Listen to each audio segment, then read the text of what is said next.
Asleep, is he? The ploughing plonker. Break me pearlies on this blasted pit-ridden tract.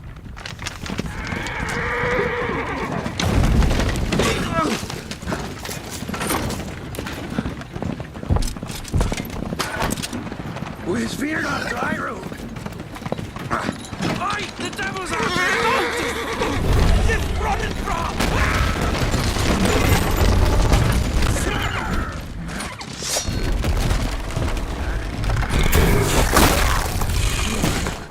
The builder, shield us.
Salt.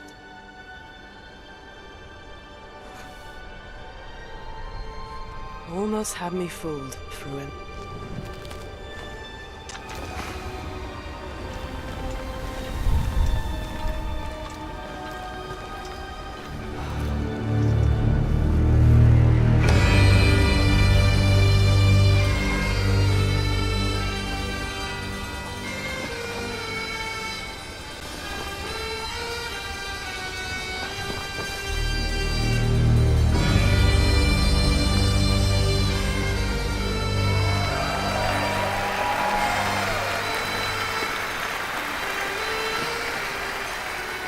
Thank you. Thank you, everyone, and welcome to the State of Unreal at Unreal Fest Orlando. We're here to show you what's next with Unreal Engine and so much more. We are thrilled that you're able to join us. Thank you. But first things first, I'm here with Sebastian and Kitek from CD Projekt Red. We have a lot to talk about. Hey, guys. Hey. Thank you, Wyatt. Thank you, Wyatt, and hello, everyone. With The Witcher 4, we're stepping things up. And to do that, we needed the right partner, one that truly understands that great open-world games are all about art and technology coming together. Yeah, and look, our goals are completely aligned here. And around the launch of UE5, your awesome team at CD Projekt Red announced a collaboration to make open-world development in Unreal even better. And it's an opportunity, we just couldn't pass it up.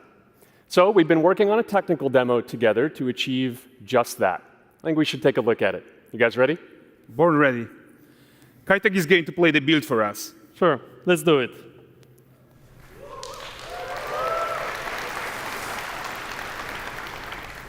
This is a technological showcase set in the world of The Witcher 4. What you just saw and are going to see now is running on a standard PlayStation 5 at 60 FPS with ray tracing. So in the game, you'll be playing as Ciri, a professional monster slayer, a witcher. She explores the world and hunts down monsters for coin. The region we are in is called Kovir, and you'll get to explore it in a game. Right now, Ciri is investigating a monster, and after gathering new clues, she is heading back to a nearby village.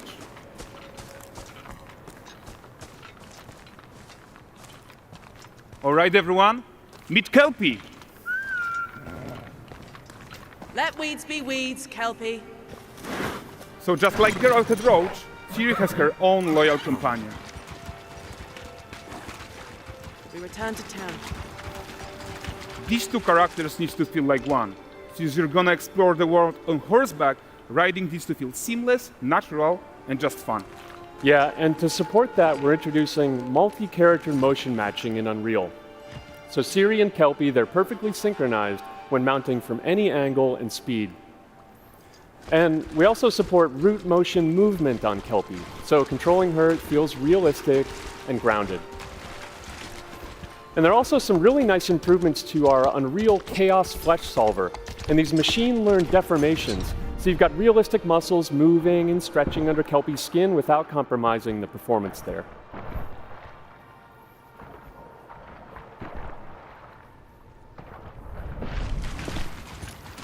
So let's leave Ciri behind for a second and talk about the world itself. So much of the Witcher world is natural, organic, especially Kovir with its dense forest and wild nature. Yeah, and wild nature is hard. And with nanite geometry, we've freed artists from so many of their old constraints. But we don't want to rest until everything we do in Unreal has that same spirit of freedom. There's always more work to do.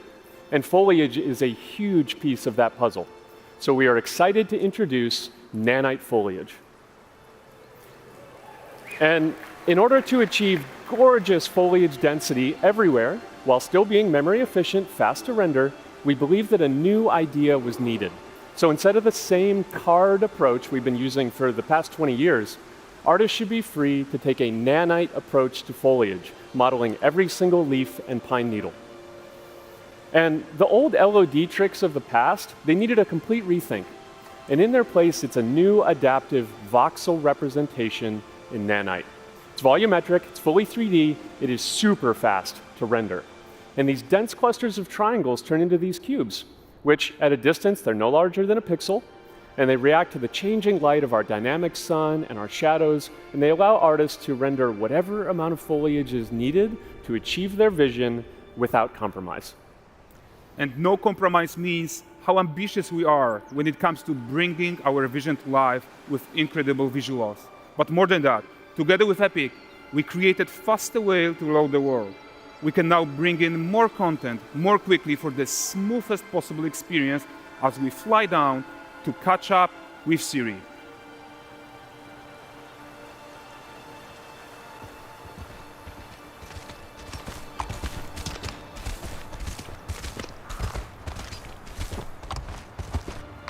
Welcome to Valdrest.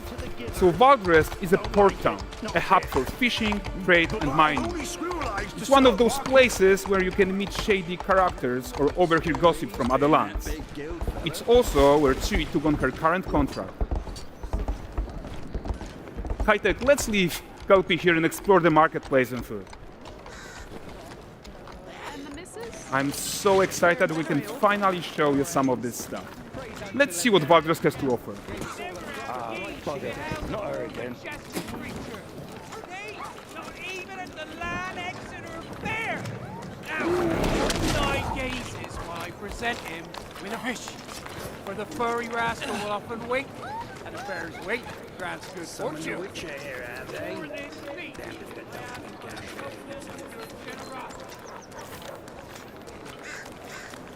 Pardon. Guys, notice how responsive the world is. Character actions directly affect what happens around you, sometimes even setting off chain reactions. Everything is working together.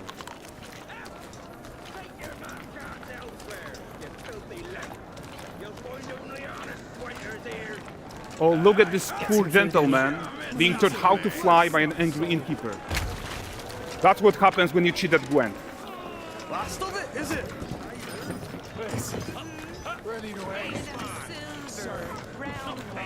Jingling the purse.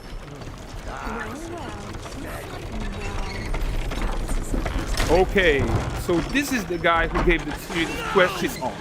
Like you probably suspect, he has his own agenda in all of this. You're off your tits again, Wilfred. Get your ass up.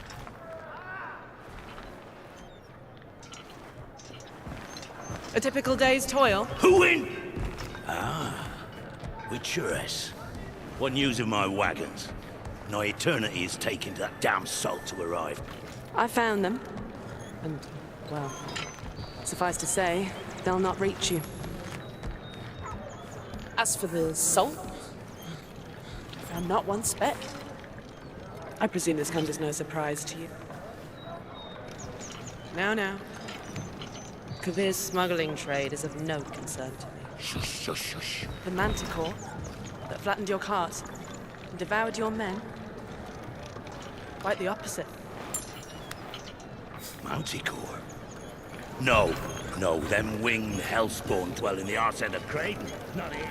While Siri decides what to do about that merchant, let's take a look at the character technology that powers this marketplace. Why don't we listen in on these fishmongers? They're selling their wares, chatting up customers. Morning catch this is. Won't find none fresher. Reckon me ladies after one of them. Course. Get this cleaned and gutted for you. You mind, dearest? Into seeing something more. Got mackerel, cod, all Braxton's finest. And there is tons of tech to play here, even in this simple market stall. Metahuman tools, improved Unreal smart objects, Chaos Cloth, and more. Yeah, and all of this exists to make sure that the gap in quality between Siri and NPCs is as small as possible. Yeah, and closing that gap, it's not just about fidelity, right, but also authenticity.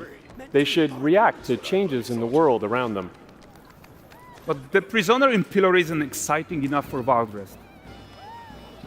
Let's grab everyone's attention with a circus.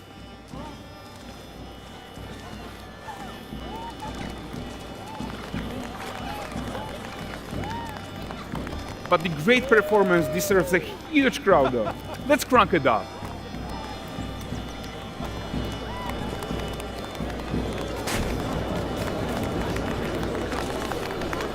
So you are seeing tons of optimizations here to many of Unreal's systems, including an entirely new Unreal animation framework, allowing us to fit easily in our 60 FPS budget, not just in rendering, but also with room to spare on the game thread. Over 300 animated skeletal mesh agents all going about their business. And the whole point is to leave breathing room for developers like you to introduce the gameplay and the systems that your players expect, empowering you to make your worlds come to life without Unreal standing in your way. You are right, and that's the open world RPG that we're making. But before we wrap up, how about one final check-in with Siri?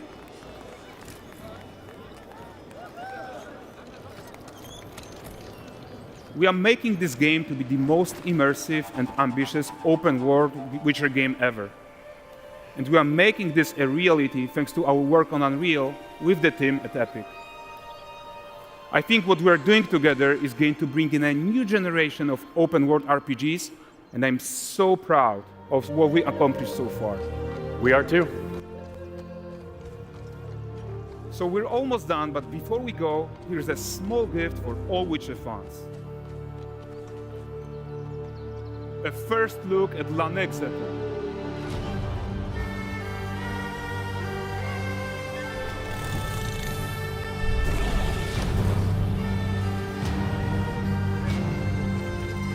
Onward, Kelby.